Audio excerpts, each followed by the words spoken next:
Hello, what's up you guys? Welcome back to another video. My name is K-Rock and I am an automotive photographer out of Milwaukee, Wisconsin. And on my Instagram story, I asked you guys if you guys wanted me to make a tutorial or kind of go through a video on how I did this edit, going from something like this to this. And a lot of people actually wanted me to make a video on it. So yeah, so that's why I'm making this video. Gonna go ahead and show you guys how I did this edit. I'm not gonna go through each detail, how to use the pen tool or how to do that. You can watch my other tutorial videos on how to use other tools in Photoshop. Yeah, so let's get into it. I am using Adobe Photoshop for my editing, going into more details, taking out stuff or anything like that. So this is the original photo that I took. This was right by the lake, and I was doing some light painting on the car, and I happened to come across this photo that I took where I have the main light source coming from the right side, which I had my LED flash with me, basically shining the light and just lighting up just the one side of the car, or the front end of the car. And this got me thinking. I went back to my office and I wanted to make something that looks or something like if the car is actually coming out of shadow or something along the lines of that. And I definitely wanted to make it more dynamic, much pleasing to the eye, and definitely something totally different than what it looked like from the original. So yeah, and a lot of you, like I said, a lot of you guys wanted me to make a video on how I did this edit. So yeah, so let's get into it. My first layer is basically I made a duplicate layer of the background just in case if something happens to the duplicate layer, I can always go back to the original. And that's one of the main tip that I will give you guys, is basically always copy your main image. Like I said, just in case if something happens to your edit, you can always go back and bounce back to the original image, something you have to go off of from. And the second layer is basically a cutout of the whole car. So I basically, with the pen tool, I went around the whole car and cut out just the car. And that's what you guys see here. And like I said, I'm not gonna go through all the tools that I use in this. I'm just giving you guys a basic idea of what I used, some of the effect that I use in this image. And you can go ahead and watch my other YouTube videos just to get on top of the other tools. So I did the cutoff, and then also I deleted some of the random light streaks, like right here on the hood, and some of the dust kind of off the bumper and see. So if I go ahead and turn on the cutoff, you can see it's a little bit more lighter. So I went ahead and camera raw and bring back a little bit of the shadows in the badge, a little bit of the red in the stripes.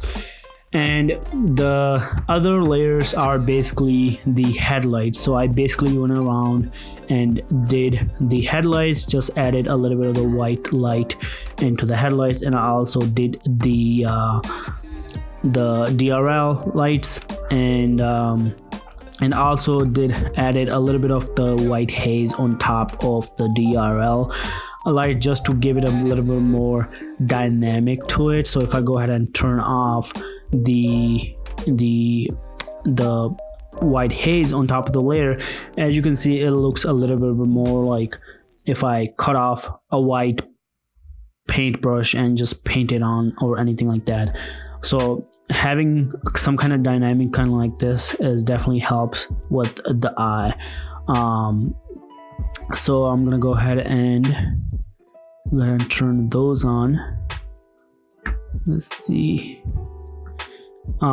Yeah, so then my next layer was basically hiding these background layers, or not the layers, sorry, the background in the image itself, so this whiteboard and all that. So I basically made a new layer. I filled it with black color, and as you can see, it's all black. And then I made a mask on top of that black layer, and then I, with the paint brush tool, I went ahead and basically painted what I wanted to hide with the white color paintbrush. And I left the floor just like this because I wanted to replace the whole floor later on in the edit. And then the next thing I did was basically I added the tail light, a little bit of just it looks like a little bit more dynamic, just so it's not just in the plain black background. So I just give it a little bit more depth to the image. I added a circular and then filled it with red color, and then I added the Gaussian blur in the filter menu, just so the red color spread out more, and it's just not a solid red color just in the background of the car. And my next layer was basically replacing the floor. I found this image on Google, and then I basically resized it to my liking, and then I used the clone stamp tool a little bit and clone stamped this part of the image, and then added a layer mask on top of it. And same thing with the white paintbrush tool, I went ahead and painted just the floor, so just only the floor would be visible on this layer. And then my next layer was basically add a little bit more shadow to the front of the car, just so it doesn't look like I just cut off a car and just put it on random background. So just to give it a little bit more depth to the car. And then I also went ahead and added the red trimming around the splitter, just so you can see the difference between the floor and the car itself, just because the front splitter is black color and the shadow is black, so it's kind of blending in a little bit. So I wanted to separate both of them, and I added a red trimming around the splitter, and also did a paint match to the red stripes on the car. And my next layer was basically added a little bit of the I found this image is Google Spark Flying PNG off of Google, and then I applied. So if I go ahead and do the normal, so this was the normal image, and then I basically did a screen effect to it, and then I did the blending mode to screen, and then I believe I did the opacity 25%, just so it's not overtaking the whole image.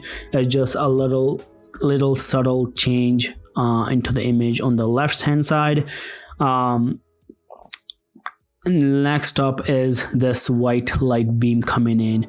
So in the original image I had this natural light coming in from my LED light bar, and I wanted to make something similar in afterwards. So I found this PNG of a white light beam coming in.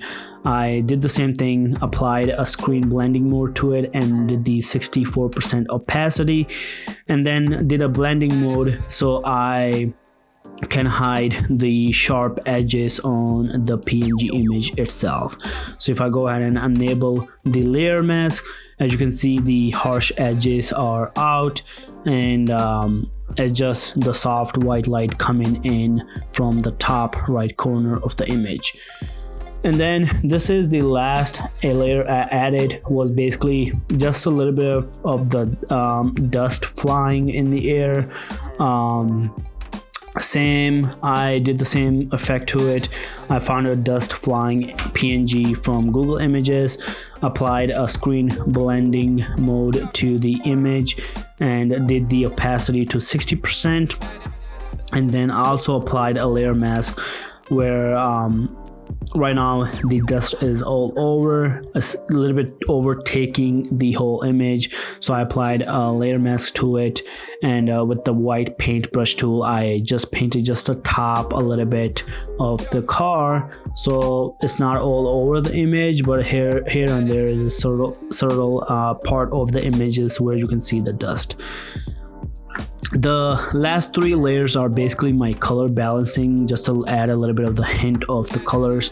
So first is the color balance that I did. This is basically adding a little bit of more of a blue hue to the image. As you can see, I have a little bit more blue, a little bit of magenta, very little magenta, and very little cyan color. Then my next layer was basically adding a color lookup. It's basically a bunch of presets in the Photoshop itself. I did the Kodak 5205 Fuji film effect to it, and then I did a 5% opacity, but if I do 100%, as you can see, it's really sharp. It's a little bit too harsh on the whole image, so that's why I did 5%, just so it's subtle enough to make a difference. If I turn it on and off, you can kind of see the color difference.